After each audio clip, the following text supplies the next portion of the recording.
Votre magazine Hauts-de-France Business, comme chaque mardi sur BFM Grand Lille et Grand Littoral, on s'intéresse aux entreprises de chez nous, dans le Nord et le Pas-de-Calais. Bonsoir et bienvenue. Et ce soir, le fabricant français Provo, basé à Neuville-en-Ferrin, leader du rayonnage et de l'aménagement des environnements de travail. 2000 tonnes d'acier sont transformées par mois. Notre invité, François Bontemps, directeur général de Provo. Bonsoir. Bonsoir. Merci beaucoup d'être avec nous. Et comme chaque semaine, Jeanne Magnien du Journal des Entreprises nous accompagne. Bonsoir Jeanne. Bonsoir Marie, bonsoir Monsieur Bontemps. Bonsoir. On va faire le point donc sur le développement de votre entreprise qui fêtera ses 60 ans l'an prochain.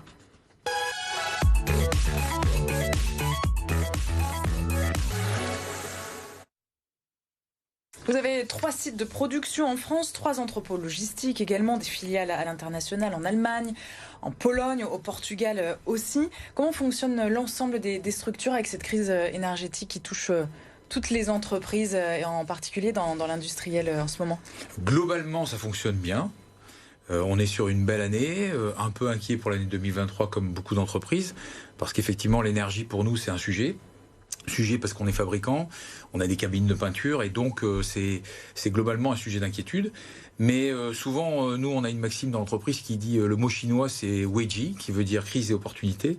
Donc on vit une crise énergétique, c'est des opportunités pour nous pour aller faire d'autres économies, chercher une autre organisation. Voilà. Lesquelles par exemple alors? Par exemple, c'est de changer, de transformer le travail de nuit, de pouvoir changer les différentes organisations au niveau des lumières, l'économie. On vient de changer notre chaudière pour mettre des pompes à chaleur. Enfin voilà, il y a plein de sujets.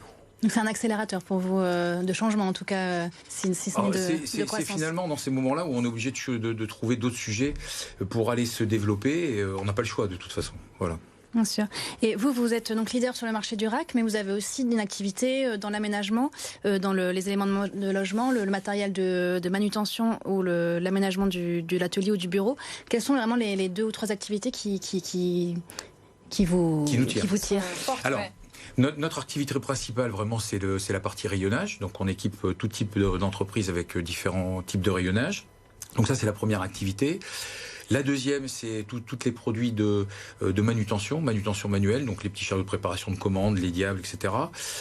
Troisième activité, c'est les biens d'équipement industriels, notamment les établis. On vient d'ailleurs de sortir une nouvelle ligne de produits qui s'appelle Optime. Voilà, qui est modulable, c'est ça? Ouais, qui est modulable, qui a démarré très très fort. On est très fiers de cette nouveauté.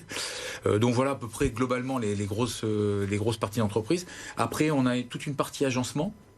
Bois, puisqu'on réalise des projets clés en main pour des entreprises, et on a une unité de production qui vend des vitrines d'exposition également. Vous avez connu une forte activité au moment du confinement avec le développement du e-commerce. Est-ce que vous évaluez justement cette croissance? On est sur 2 chiffres? Alors on est, oui, globalement sur 2 chiffres, avec le e-commerce qui boostait énormément à cette période-là. Bon, on l'avait anticipé puisqu'on a déjà des clients qui étaient depuis de longue date, puisqu'on avait démarré avec, par exemple, vente privée. Vente privée, ça date pas d'aujourd'hui. On avait démarré avec eux quand ils ont démarré leur business. On avait démarré avec des gens comme Oscaro, etc. Donc pour nous, le sujet du e-commerce, il n'est pas nouveau. Ouais. En revanche, il s'est accéléré avec des gens comme Zalando, pour lequel d'ailleurs on est actuellement en train de faire un entrepôt logistique en Pologne pour une commande de 30 millions d'euros, donc c'est monstrueux pour nous. Des gens comme Amazon, évidemment, vous connaissez. Donc ça s'est globalement énormément accéléré. Et puis aussi, il y a tout le e-commerce qui est lié au retail. Des gens comme Leroy Merlin, par exemple, qui font eux-mêmes ont investi parce que ça marchait bien. Investi sur ce marché-là. Donc pour nous, c'est un facteur de croissance important. En revanche, actuellement, on est en train de constater que le marché du e-commerce est en train de chuter. Assez fortement. Après 2 ans Après 2 ans, peut-être complètement euphorique. Oui. Bon, il y a un sujet de consommation aussi, donc la consommation chute d'une manière générale.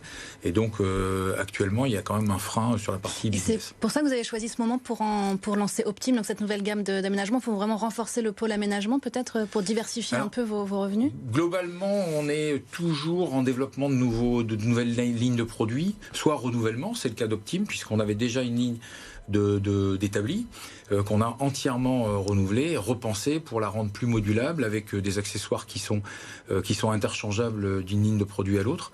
On va sortir l'année prochaine une nouvelle ligne de cantilever. Le cantilever, c'est du stockage pour charge longue que vous voyez notamment dans les grandes surfaces de bricolage, avec des investissements forts puisque c'est globalement 4 millions d'euros d'investissement pour nous.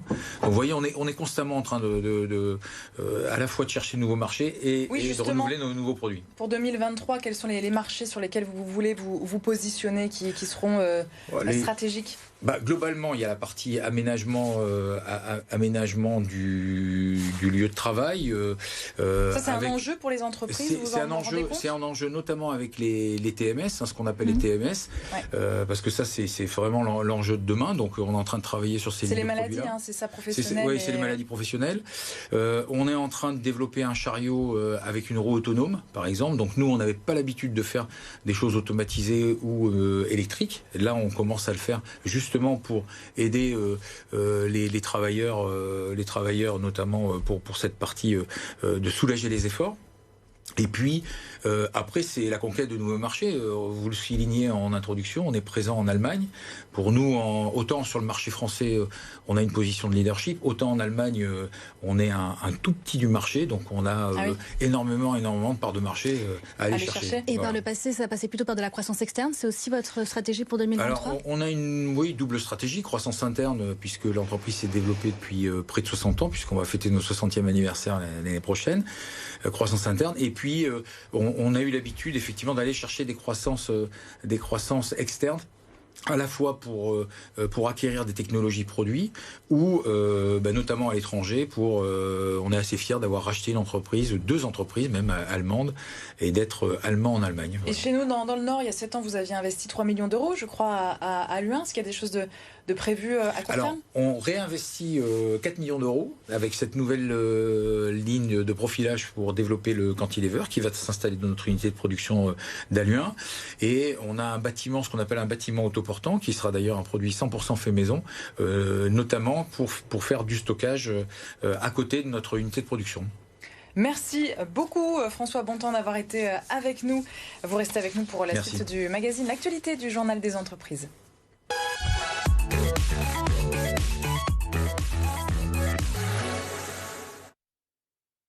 L'année 2022 qui se termine tout doucement, Jeanne, et vous faites déjà le bilan au JDE. Oui, c'est ça, c'est décembre, c'est le temps des bilans, disons, et chez nous, au JDE, c'est la période de l'apparition de notre hors-série palmarès. Donc, il est sorti ces derniers jours, et outre un top 1000 des entreprises régionales, la rédaction propose des classements, et notamment celui des startups qui ont marqué 2022 et qui coûteront sans doute dans les années à venir. Alors, si on tire le bilan de cette année, est-ce qu'il y a des tendances qui se dégagent ? Alors, c'est souvent un reflet intéressant des préoccupations qui traversent la société que ces jeunes entreprises.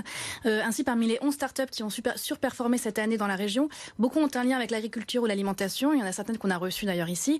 Il y a Accro et ses alternatives à la viande, Innovashid et son élevage d'insectes, Jungle et ses fermes verticales, Sencrop ou Javelot et leurs capteurs connectés pour accompagner les agriculteurs, mais aussi Daylin et le fourgon qui réinventent la distribution de proximité. On sent une envie de plus en plus pressante de mieux maîtriser son alimentation et sa production, tout en limitant son impact sur l'environnement. Donc hâte de voir ce que nous réserve 2023. Et donc on peut se procurer évidemment ce hors-série. Merci beaucoup Jeanne, à la semaine prochaine pour un nouveau numéro de Hauts-de-France Business. On se retrouve demain pour parler emploi comme chaque mercredi avec le numérique accessible aux femmes et ce projet innovant à Roubaix.